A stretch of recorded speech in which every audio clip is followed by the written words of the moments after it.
Olá, sejam bem-vindos a esse vídeo. Meu nome é Edu Fernandes e esse é o canal Edu Artes. Como eu sempre digo, eu sou o público-alvo de vídeos do YouTube. Eu assisto tutoriais, reviews e tudo que eu preciso eu recorro ao YouTube. E no YouTube eu pude aprender muita coisa. Depois de muita experiência aprendendo com os vídeos dos outros, eu resolvi trazer a minha própria experiência. Daquilo que eu achei que falta, daquilo que eu achei que posso melhorar, daquilo que eu achei que posso trazer de uma linguagem melhor. Sendo professor de carreira com 31 anos de experiência, a didática sempre foi um forte meu. Então algumas coisas eu acho que posso trazer de uma forma diferente. Aqueles vídeos que foram úteis para mim, mas que eu acho que nem todo mundo vai entender. E isso sempre foi na vida também, como professor. Muitas coisas para mim foi muito fácil aprender, mas eu sempre quebrava o conhecimento de forma que pudesse ser mais fácil para os alunos. Eu sempre pensei, não é porque eu aprendi rápido que todo mundo aprende rápido. E essa foi a característica mais marcante que me tornou um professor, e não apenas um executante em qualquer uma das minhas habilidades. Eu sou músico, eu sou professor de inglês, também sou falante de inglês, e sou um artista na jornada do desenvolvimento. Então hoje eu venho trazer aqui a minha experiência didática dentro de um tema que eu já procurei muito na internet, que me ajudou muito e que vários vídeos me ajudaram muito, na verdade, mas hoje eu quero trazer de um processo, um passo a passo, algo que vai esclarecer bastante a quem realmente está totalmente perdido e não sabe como começar. Eu quero falar hoje de tons neutros. A gente vai fazer uma tabelinha completa com 56, 52 eu acho. Contei, mas vou contar de novo daqui a pouco. Me perdi. Eu acho que são 52 ou 56 tons neutros. Tem vários vídeos explicando isso, mas eu achei que criei um método bem didático que se as pessoas que não têm nenhuma ideia de como fazer, como formar, como misturar esses tons neutros, seguirem e tiverem essa tabela, será muito mais fácil quando elas decidirem utilizar um tom neutro. Tem ali um passo a passo, uma tabelinha para seguir e formar rapidinho o tom neutro que você precisar. Então, vamos para o vídeo? Bom, aqui nós temos a tabelinha que vamos fazer juntos daqui a pouco. Nós temos aqui os matizes e as suas devidas gamas. E é bom ressaltar que isso aqui foi apenas um resultado, e outros muitos diferentes podem surgir. Qualquer mistura, diferença na proporção da mistura aqui, já daria outros resultados e na gama também. Antes da gente ir direto para cá, nós vamos falar um pouquinho de teoria da cor. Teoria da cor é importante para todo artista, mas nem todo artista já tem grande conhecimento da teoria da cor. E às vezes o processo de produção desse artista já é muito bom, mas gera dúvidas no meio do caminho, no processo de criação de uma obra, porque não tem tanto conhecimento. Então aqui a gente vai falar um pouquinho para entregar um pouquinho de receita pronta, mas é bom mesmo que a gente sempre procure estudar. Quando a gente fala de tons neutros, eles são descendentes do marrom. Todos eles serão descendentes de algum tipo de marrom. E da onde vem o marrom? O marrom vem da cor laranja. A laranja é uma cor secundária formada por duas cores primárias, o vermelho e o amarelo.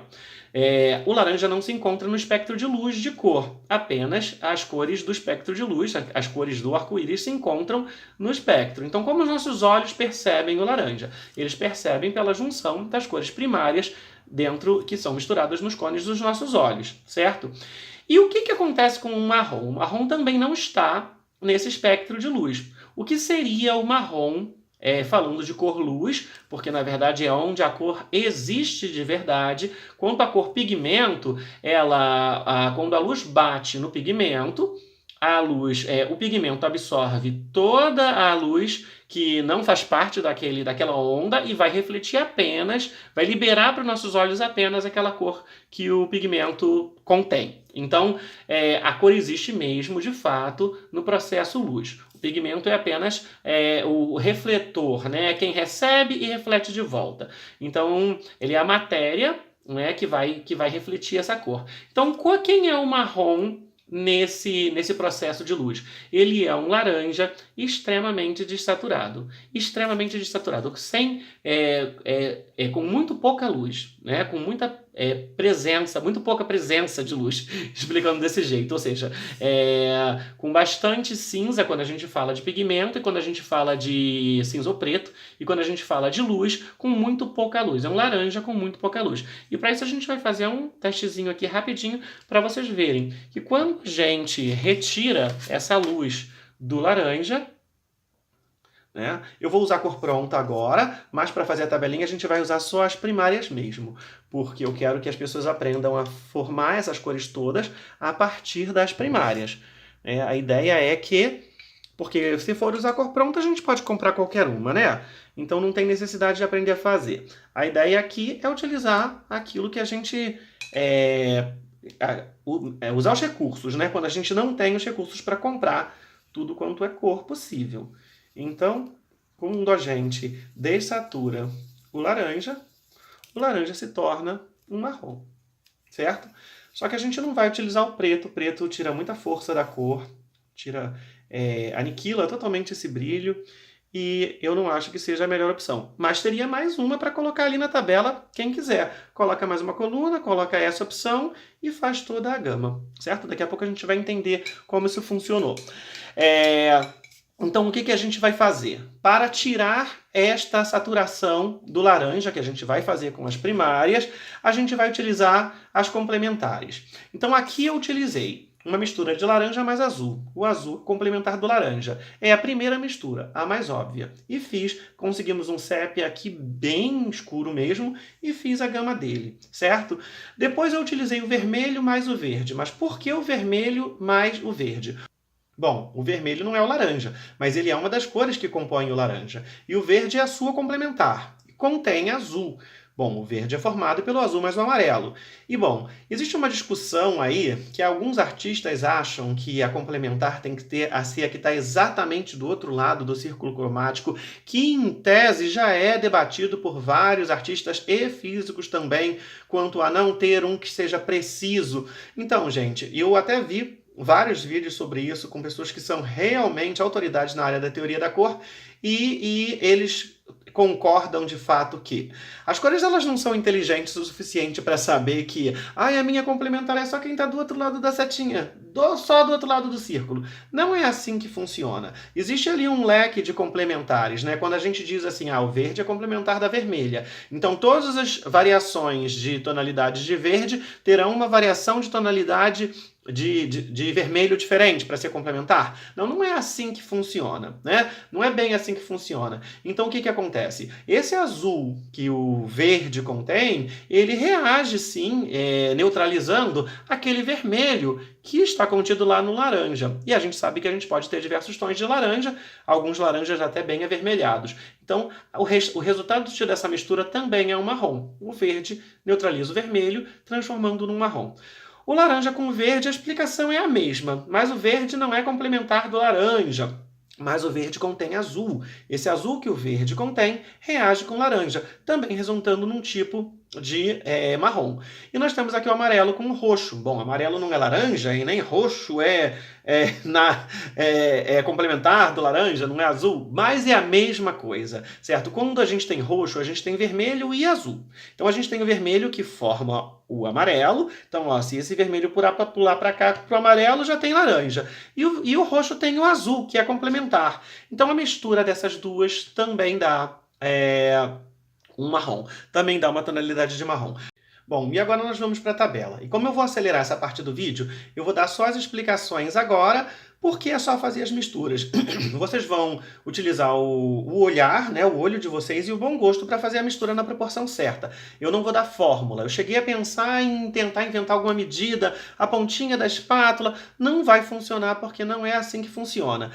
As tintas são extremamente pigmentadas e elas têm intensidades de pigmentação. Por exemplo, o azul é muito intenso, então colocando um tiquinho à toa de azul já faz muito efeito. A gente tem que fazer isso mesmo de olho. A gente vai misturar mais ou menos de olho e a gente vai lá colocando um pouquinho mais de uma ou de outra até estar feliz com a mistura, ok? Lembrando, nós vamos fazer a primeira coluna com laranja mais azul, então a gente vai misturar o laranja separado, o amarelo com vermelho, não vai misturar tudo junto. A gente vai misturar o amarelo com vermelho e vai dar laranja, certo? Bem mais amarelo, bem menos, no caso eu vou usar magenta, bem menos magenta, e deu o nosso laranja. E vou pegar um tiquinho de azul e vou acrescentando, até ficar feliz. A gente quer o primeiro matiz sempre bem escuro, para depois a gente fazer a gama colocando iluminação através do branco, ok? Então aqui, laranja com azul, o vermelho mais o verde. É interessante dizer que se o verde for escuro, isso aqui vai dar roxo, porque o verde escuro tem muito azul.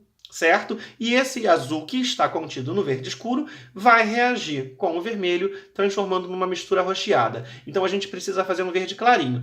Vermelho todo mundo sabe misturar, né? Que se você for usar o magenta, vai usar o vermelho com o amarelo. Se não, você vai ter, se o seu kit de primárias vier com vermelho, você já tem o vermelho mesmo, e o verde a gente vai misturar o azul com o amarelo, lembrando que vai ser um tiquinho só de azul, porque o azul é muito mais pigmentado, para fazer um verde clarinho. Sem branco agora, nada de branco. Se entrar branco aqui, interfere no nosso matiz, para fazer a nossa gama. O laranja mais o verde é a mesma coisa, vamos misturar o laranja e também vamos utilizar um verde claro. O amarelo aqui puro, e o roxo vamos misturar o magenta com o azul, também um pouquinho menos. Aqui vai ser meio que equilibrado, porque ambas são muito pigmentadas. Tanto o magenta quanto o azul são extremamente pigmentadas. E aí a gente faz, para cada uma delas, né, o nosso matiz inicial, e a gente acrescenta um tiquinho de branco, mais um tiquinho de branco, e assim vai até a gente criar esse degradê. Para esses 3, eu peguei. Aqui eu acho que eu vou pausar e vou refazer, vou voltando, fazendo junto com vocês. Vamos fazer então, vou colocar em vídeo acelerado essa primeira parte, e essa segunda parte aqui eu volto explicando, ok? Então vamos para a tabela.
Bom, então nós temos a primeira parte da tabela pronta e agora nós vamos para essas duas partes aqui embaixo. E algumas coisas vocês viram que foi luta. Sim, aqui foi luta.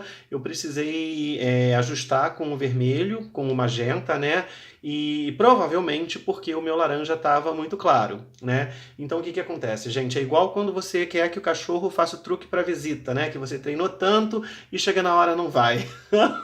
Uma coisa é fazer na paz do seu lar, outra coisa é fazer gravando. Mesmo sabendo que vou acelerar, eu não quis tomar muito tempo com as misturas, que eu pensei até antes em deixar as secundárias prontas já só para misturar na hora, mas eu pensei, já que vou acelerar, eu posso misturar tudo na hora. E aí acaba que, com pressa, a gente não faz igualzinho faz, com calma aí em casa. Mas eu prometo para vocês que o laranja mais o azul dá sim aquele tom de marrom lá, você só precisa ir ajustando, tá? Então no caso aqui acabou ficando laranja mais azul, mais magenta. E aqui também foi luta, porque eu deixei o meu rosto escuro demais. Mas é aquela coisa, se eu tô fazendo com calma e é o que vocês vão fazer o rostinho de vocês perfeito, bonitinho, um rosto mais claro, com um pouquinho mais magenta, menos azul, e vão misturar com o amarelo de vocês. É necessário ajustar sempre, sim, botar um pouquinho mais para lá, um pouquinho mais para cá, testar num papelzinho separado, e aí vocês, estando contentes com a cor de vocês,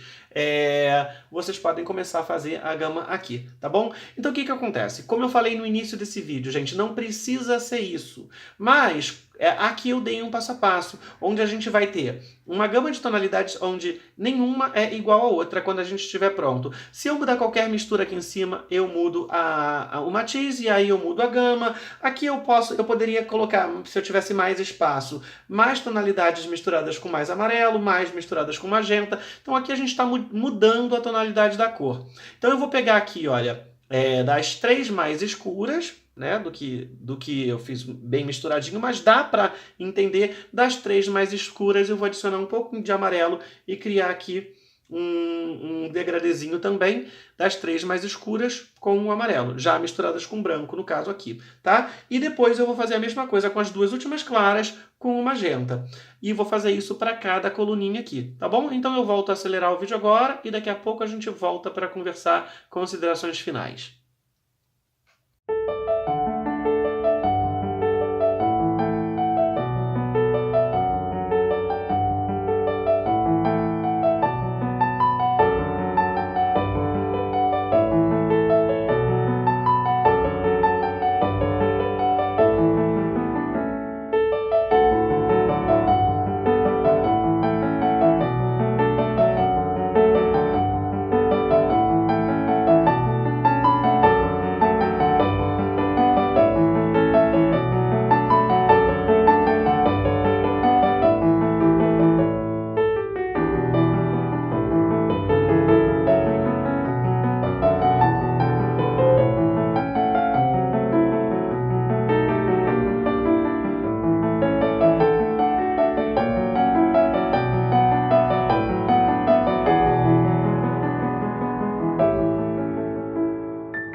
Bom, então vamos às nossas considerações finais. Elas ficaram bem diferentes e vão ficar também na de vocês, porque a verdade é que marcas de tinta diferentes têm cores diferentes, tem variação de cores, ninguém vai misturar exatamente as mesmas cores. E, na verdade, a finalidade aqui é dar uma tabela, um processo pela qual a pessoa que não tem prática e não sabe misturar, pensa, como é que eu misturo um tom neutro? Como é que eu chego naquele tom que eu quero? E a pessoa não sabe nem por onde começar. Aqui a gente sabe por onde começar e a gente tem um ponto de partida. Todas as tabelas de cada um que fizer vão ficar diferentes mesmo e isso é muito legal, que cria novas cores, né? E se a gente fizer com calma, como eu fiz aqui, nenhuma cor se repete. Aqui, como eu já expliquei, feito com pressa, essas 2 ficaram iguais, essas também, mas ajustando o branco elas ficariam diferentes, né? E o importante é a gente saber da onde saiu, né, a raiz ali da nossa mistura e saber que a gente pode aumentar até mais a gama aqui, né?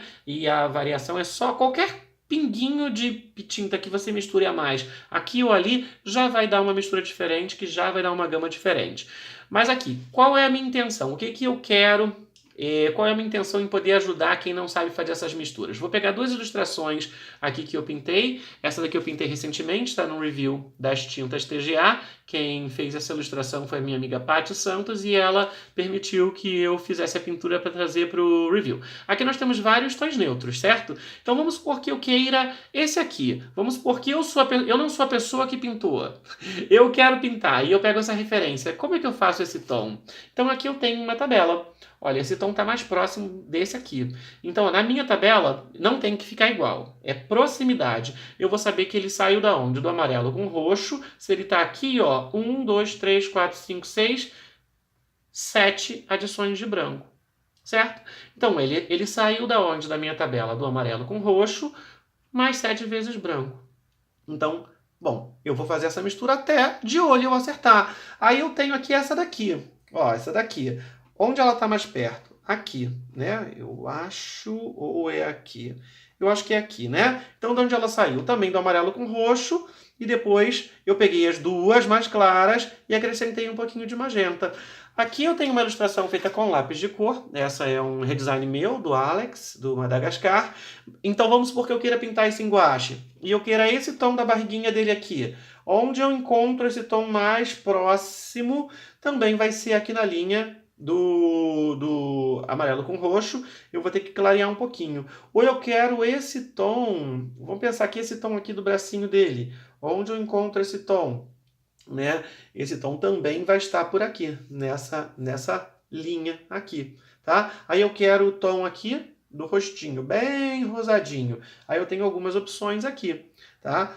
Tá por aqui também com mais adição de branco. Então, assim, ao invés de eu pensar assim, bom, eu quero um tom, eu estou usando uma referência, eu quero aquele tom neutro, e eu não tenho a menor ideia de como começar. O que eu vou misturar? Quais são as primeiras misturas? Pensando que a gente vai trabalhar só com as primárias mais branco, certo? Então, quais são as primeiras misturas? O que eu começo misturando? O quanto eu acrescento do quê? Então, a gente já sabe que a gente vai partir de uma dessas raízes aqui. A tabela de vocês ficou diferente? Não tem problema, a gente vai procurar de acordo com a tabela da gente. Vamos voltar aqui? Eu quero esse tom da árvore. Ele tá mais ou menos aqui, não é? Um pouquinho mais acinzentado, entre aqui e aqui, eu já sei que ou eu vou formar essa ou vou formar nessa. Eu quero o tom da pedrinha também. A minha ficou mais aqui no vermelho com o verde, tá vendo? Então eu sei aonde eu vou começar. Eu vou começar misturando vermelho com verde e depois eu vou acrescentar o branco de acordo com a medida. Aqui com os tons de amarelo, aqui com os tons de magenta. Acrescentando amarelo um pouquinho, acrescentando magenta um pouquinho. Então eu acho que esse é um bom sistema. Podem haver outros, a gente pode expandir com mais diferenças de mistura, mas aqui é um jeito fácil, porque um dia eu já fui aquela pessoa que também achava que um marrom a gente tem que comprar, não importa o set que você tenha. Um bege, um ocre, a gente tem que comprar, porque a gente não vai conseguir essa mistura. Eu um dia já achei assim também, e pensei, e era ali preso nessa coisa de que depender de ter muitas tintas. Hoje em dia não. Eu plenamente acredito que um set de primárias mais branco e preto, nem preto na verdade, um set de primárias mais branco é tudo que o artista precisa para fazer as suas artes. Eu espero que esse vídeo tenha sido útil para quem assistiu. Desculpa a atrapalhação, né? Apesar de, na minha explicação aqui, eu ter usado o máximo da minha didática possível, na hora de pintar aqui, eu ainda sou um youtuber iniciante e ainda estou descobrindo como é que a gente faz da melhor forma. Mas ainda assim eu gostei muito dessa tabela, tá? Vou acrescentar ela na minha vida útil também. Então se vocês gostaram desse vídeo, eu peço que por favor deixem seu like. Quem desejar se inscrever, eu vou trazer outros vídeos com reviews de material. Não somente guache, mas também lápis de cor, alguns speed paintings e às vezes algumas conversas sobre o mundo da arte. Eu agradeço muito por vocês terem ficado até aqui e assistido e até a próxima. Tchau, tchau!